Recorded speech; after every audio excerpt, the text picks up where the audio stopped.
Shakil please আমাকে ছেড়ে দাও, আমার খুব লাগছে। আমার লক্ষ্মী সোনাটা আর একটু সহ্য করো, দেখো পরে অনেক মজা পাবে। লক্ষ্মী সোনা আমার। জান প্লিজ ছাড়ো আমাকে, আমি আর সহ্য করতে পারছি না।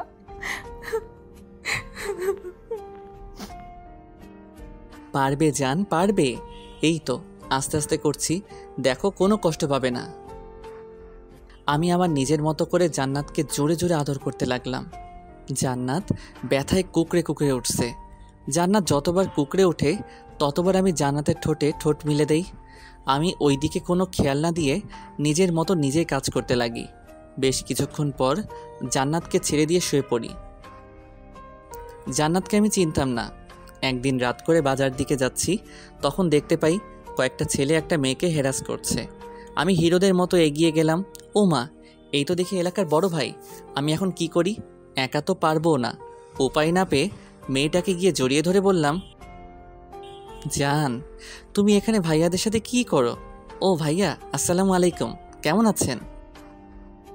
আলহামদুলিল্লাহ ভালো, তুমি কেমন আছো শাকিল?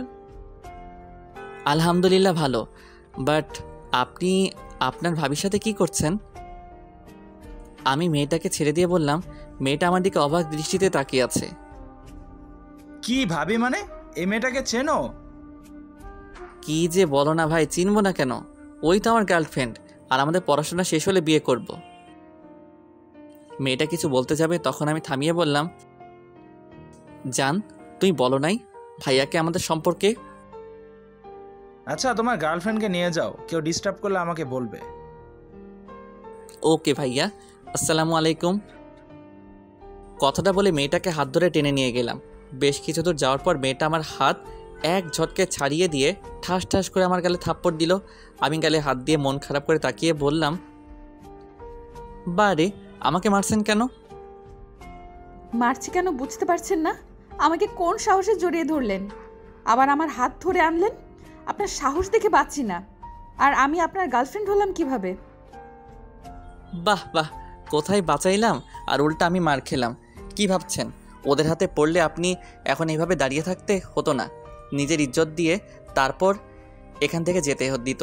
কোথায় আমি মিথ্যা বলে বাঁচিয়েছি আর উল্টা আমাকে থাপ্পড়?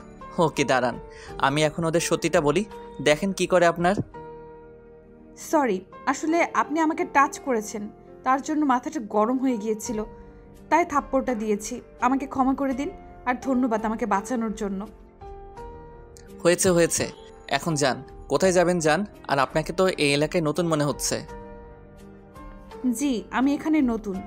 আমি সামনে মাদ্রাসায় ভর্তি হয়েছি। আচ্ছা, আপনি কি আমাকে মাদ্রাসায় দেখিয়ে দিতে পারবেন? আচ্ছা চলেন, আমি দেখিয়ে দেই। আপনি আগে আগে যান, না হলে লোকে খারাপ ভাববে। আমি আগে আগে হাঁটতে লাগলাম। মেয়েটা আমার পিছন পিছন আসতে লাগলো। মনে মনে ভাবলাম, মেয়েটার মাথায় বুদ্ধি আছে, না হলে আমাকে সামনে হাঁটতে বলে। মেয়েটাকে মাদ্রাসার সামনে দেখিয়ে দিয়ে বললাম, এই রাস্তায় সোজা গেলে মাদ্রাসা পেয়ে যাবেন। আমি এখন আসছি, ভালো থাকবেন। ধন্যবাদ। আমি মেয়েটাকে পৌঁছে দিয়ে বাজার গিয়ে চা খেয়ে আবার বাসায় চলে আসলাম। বাসায় এসেছি, লম্বা একটা ঘুম দিলাম। সন্ধ্যায় উঠে ফ্রেশ হয়ে কিছুক্ষণ পরে আবার ফেসবুকিং করতে লাগলাম। 3 দিন পর আবার মেয়েটার সাথে দেখা হলো, কিন্তু এই মেয়েটার সাথে যখন দেখা হয় একটা না একটা বিপদ আসবে। আমি পুকুর পাড়ে বসে আছি, তখন দেখি একটা বাচ্চা মেয়ে পানিতে পড়ে যায়। সেই রাস্তা দিয়ে মেয়েটা যাচ্ছিল। মেয়েটা বাচ্চাটাকে বাঁচাতে গিয়ে পুকুরে লাফ দেয়। আমি দৌড়ে গিয়ে দেখি মেয়েটা মনে হয় সাঁতার জানে না, পানি খেয়ে যাচ্ছে। বাচ্চা মেয়ের মা কান্না করছে হাউমাউ করে। আমি পানিতে দিলাম ঝাঁপ দিয়ে বাচ্চা মেয়েকে এক হাত দিয়ে ধরলাম, আরেক হাত দিয়ে মেয়েটাকে আমার হাত ধরে রাখতে বললাম। পরে দুইজনকে নিয়ে সাঁতার কেটে এপারে নিয়ে আসলাম। বাচ্চা মেয়েটার মা তার মেয়েকে ধরে নিল। আমি মেয়েটাকে কোলে তুলে নিয়ে ঘাসের উপরে শুইয়ে দিলাম। মেয়েটা কোনো সাড়া শব্দ না পেয়ে ডাকতে লাগলাম, কিন্তু কোনো সাড়া শব্দ করছে না। একজন মহিলা এসেছে আমাকে ছাড়িয়ে দিয়ে মেয়েটার পেটে চাপ দিয়ে পানি বের করতে লাগলো। মেয়েটার হিজাব ভিতরে দিয়ে পানি বের হয়েছে কিনা বোঝা যাচ্ছে না। কয়েকবার করার পর দেখতে পেল মেয়েটা নড়ছে। পিচ্চি মেয়েটা ওর আম্মুর কোলে উঠে আছে। মনে হয় অনেক ভয় পেয়েছে। পিচ্চির মা এসেছে, মেয়েটাকে ধরে তুলে বসিয়ে বলল, জানি না কে তুমি, কিন্তু আজ আমার মেয়ের জন্য যা করলে তা কোনো দিন ভুলবো না। এতগুলো মানুষ থাকতে কেউ পানিতে নামলো না, কিন্তু তুমি সাঁতার জানো না, তাও আমার মেয়েকে বাঁচাতে নিজের জীবনের কথা ভাবলে না। আর তুমি সাইফুল ভাইয়ের ছেলে না? জি। তোমাকে কিভাবে যে ধন্যবাদ দিব, এই মেয়েটাকে আর আমার মেয়েকে বাঁচালে। আন্টি, এভাবে ধন্যবাদ দিয়ে আমাদের ছোট করবেন না। মানুষ মানুষের পাশে থাকবে, এটাই স্বাভাবিক। আজ আমরা না থাকলে অন্য কেউ থাকতো। আর পিচ্চিটাকে কিভাবে রাখেন যে পানিতে পড়ে গেল, টেরও পান নাই? কি করব বাবা, এত দুষ্ট হয়েছে না, কারো কথা শোনে না, যা ইচ্ছে তাই করে। মেয়েটা পিচ্চিটাকে কোলে নিয়ে বলল, তুমি ঠিক আছো? পিচ্চিটা মাথা নেড়ে হ্যাঁ সূচক জবাব দিল। পিচ্চিটাকে হিজাবের উপর দিকে কয়েকটা কিস করে আমার দিকে তাকিয়ে বলল, জানি না আপনাকে কিভাবে ধন্যবাদ দিব। আপনি বারবার আমাকে বাঁচিয়েছেন। আর ধন্যবাদ দিতে হবে না। আপনি তো কম না সাঁতার না জেনে এভাবে একজনকে বাঁচালেন, আপনি সত্যি মহান। কথাটা বলে হেসে দিতে লাগলাম। মেয়েটা আর সবাই ভ্রু কুঁচকে তাকালো। আমি বললাম, সরি, আসলে পুকুরের পানিতে ভিজে কিছুক্ষণ থাকলে আমার ঠান্ডা লেগে যায়। মেয়েটা পিচিটাকে নামিয়ে দিয়ে তার ব্যাগ থেকে রুমালটা আমার দিকে বাড়িয়ে দিল। না থাক, লাগবে না। আচ্ছা, আপনাকে পৌঁছে দেই, আপনি তো সুস্থ। এইটা নিয়ে মুছে নিন মাথাটা, না হলে আরো বেশি ঠান্ডা লেগে যাবে। না থাক, সমস্যা নেই, চলেন। মেয়েটা পিচ্চিটাকে কয়েকটা কিস দিয়ে কিছু কথা বলে আমার সাথে হাঁটা দিল। আমি হঠাৎ করে জিজ্ঞেস করলাম, আচ্ছা আপনার নাম কি? জি, আমার নাম মোসাম্মদ জান্নাত খাতুন। আপনার নাম কি? মাশাল্লাহ, অনেক সুন্দর। আমার নাম শাকিল হোসেন। মাশাআল্লাহ। দুইজন চুপচাপ হাঁটতে লাগলাম। জান্নাতকে গাড়িতে তুলে দিয়ে বাসায় চলে আসছি। আমাদের এইভাবে কয়েকদিন পরপর দেখা হতো। আমাদের টুকটাক কথা বলার 3 মাসের মাথায় আমি তাকে প্রপোজ করি। প্রথমে রাজি হতে চাই না, পরে হয়ে যাই। আমাদের ভালোবাসা আজ 3 বছর হলো। এই 3 বছর সম্পর্ক পূর্ণ হওয়ার কারণে আমি জান্নাতকে পার্কে ডাকি। জান্নাত পার্কে এসেছে, আমার কাছ থেকে একটু দূরে বসলো। আমি জান্নাতের দিকে তাকিয়ে বললাম, জান্নাত, একটা সত্যি করে কথা বলবে? কি কথা বলল? আর আমি মিথ্যা বলতে পছন্দ করি না। বলল কি জানতে চাও? আমাকে তুমি ভালোবাসো? আমাকে দেখে তোমার কি মনে হয় আমি তোমাকে ভালোবাসি না? আবির, আমি তোমাকে আমার জীবনের থেকেও বেশি ভালোবাসি। বিশ্বাস করি আমি তোমাকে। ভালো না বাসলে কোনোদিন তোমার সাথে কথা বলতাম না, এভাবে মিশতাম না। ওকে ধরলাম, আমাকে ভালোবাসো। আচ্ছা বলো তো, আমার জন্য তুমি কি করতে পারবে? এই কেমন কথা? আমি তোমার জন্য সব করতে পারবো, দরকার হলে আমার জীবনটাও দিতে পারি। জীবন না, আমি তোমার সাথে রুম ডেট করতে চাই। কথাটা শুনে মনে হলো জান্নাত অনেকটা অবাক হয়ে গেছে। জান্নাত আমার দিকে চোখ বড় বড় করে তাকিয়েছিল। কি যা তা বলছো? এটা কিভাবে সম্ভব?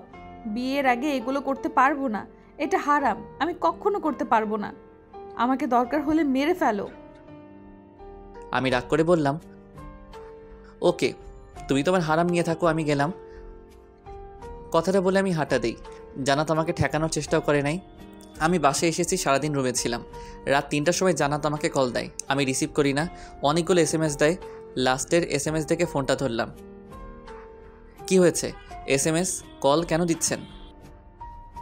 জান্নাত কাঁদতে কাঁদতে বলল, ওকে, আমি রাজি।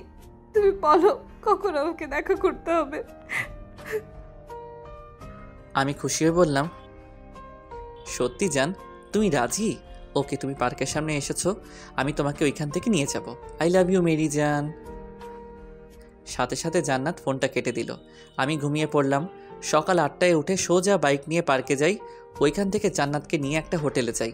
গিয়ে রুমে নিয়ে গিয়ে দরজা আটকে দিয়ে জান্নাতকে কিস করতে লাগলাম। এক এক করে জান্নাতের সব কিছু খুলে ফেলতে লাগলাম। আমি জান্নাতে 3 বছর হলো কোনো দিন দেখি নাই। আজ দেখে আমার পুরো মাথা খারাপ হয়ে গেল। জান্নাত এত সুন্দর হতে পারে বিশ্বাস হচ্ছে না।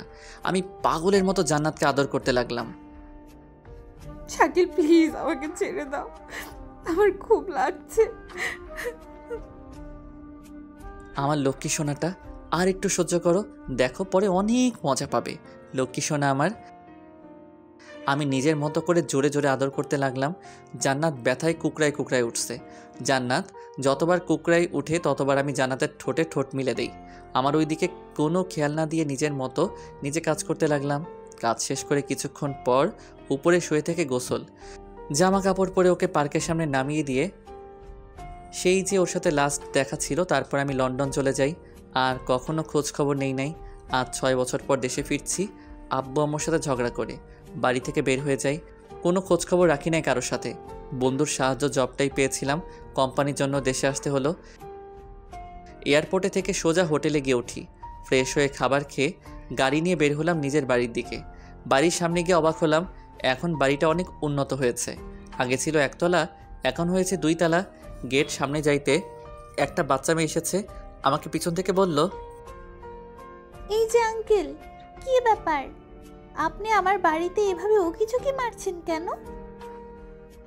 আমি অবাক হয়ে ভাবতে লাগলাম, এই পিচ্চি মেয়েটা আবার কে? আমার বোনের বিয়ে হয়ে গেছে নাকি? না, ওর বাচ্চা কাচ্চা হলে তো তাও 3 বছরের বাচ্চা হবে। এত বড় বাচ্চা কিভাবে হয়? আমি পিচ্চিটার সামনে হাঁটু গেড়ে বসে বললাম, এটা তোমার বাড়ি? অনেক সুন্দর তো। তা মামুনি, তুমি কার মেয়ে? কার মেয়ে মানে? আমি আমার আব্বুর মেয়ে। ওরে বাবা, কি তেজ! এটা কার মেয়ে হবে? না, আমার বোন তো অনেক শান্ত। এই মেয়ের মধ্যে আমার বোনের কোনো মিল নাই। আমি হেসে বললাম, তা তো বুঝলাম, তুমি কি সুমাইয়া আপুর মেয়ে? এই, আপনি আমার ফুপির নাম জানলেন কিভাবে? আপনি কি বলেন তো? তোমার ফুপি মানে কেমন ফুপি?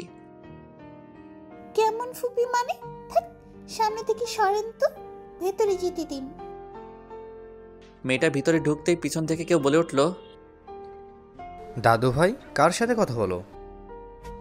আমি পিছনে তাকাতে দেখি আব্বু। আমি ভয় পেয়ে দৌড়াতে যাব, তখন আব্বু বলে উঠল, শাকিল তুই এখানে? কথাটা বলে আমাকে জড়িয়ে ধরে, কান্না করে দেয়। আমাকে ধরে ভিতরে নিয়ে যায়। ভিতরে ঢুকে দেখি একটা বোরকাওয়ালা মেয়ে আর আমার আম্মু সুমাইয়া বসে আছে। আমাকে দেখে আম্মু দৌড়ে এসেছে, আমাকে জড়িয়ে ধরলো। এতদিন কোথায় ছিলি? এতদিন পর আমাদের কথা মনে পড়লো? না জানি কি হয়েছিল, আব্বু আম্মুকে একটু বকা দিতে পারবে না? আমার বোনও জড়িয়ে ধরলো। এইগুলো বলে কান্না করতে লাগলো। পরে আমাকে দেখে বোরকাওয়ালি চলে গেল মেয়েটাকে নিয়ে। আম্মুকে জিজ্ঞেস করতেই আম্মু হেসে বলল, নিজের বউ বাচ্চাকে চিনিস না? কিভাবে চিনবি? তাদেরকে তো একা করে চলে গিয়েছিলি। আমি অবাক হয়ে যাই। তারপর সব কিছু আম্মু আব্বু আমাকে বলল। আমি শুনে বুঝতে পারছি না কি করব। আমি দৌড়ে নিজের রুমে গিয়ে দরজা ভিতরে ঢুকতেই দেখি জান্নাত কান্না করছে পিচিটাকে ধরে। আমি পিচিটাকে জড়িয়ে ধরে সারা মুখে কিস করতে লাগলাম। আমি জান্নাতের কাঁধে হাত রাখার সাথে সাথে জান্নাত আমার হাত ছড়িয়ে দেয়। আমি অনেক বোঝানোর পর জান্নাত আমাকে জড়িয়ে ধরে অনেক কান্না করে। তারপর সবাই সব কিছু বলে। জান্নাতের আম্মু আব্বু আমার ফ্যামিলিকে সব বলে দেয়। তারপর থেকে জান্নাত এই বাড়িতে আমার বউ হিসেবে থাকতো। আমাদের বিয়ে হয় নাই, আমি বলে দেওয়ার পর আমার বিয়ে দিয়ে দেয়। আর আজ আমাদের বাসর রাত। ছোট মেয়েকে মাঝখানে রেখে আমি জান্নাতের মাথায় হাত বুলাতে লাগলাম। পিচিটা ঘুমিয়ে গেলে আমি জান্নাতের কাছে গিয়ে ওকে জড়িয়ে ধরি। এই যে কি দেখছেন, জান ভাঙেন। আমি আমার বউকে আজ 6 বছর পর একা পেয়েছি। একটু তো শান্তিমতো আদর করতে দেন, তা না করে এখনও শুনছেন? আজব তো।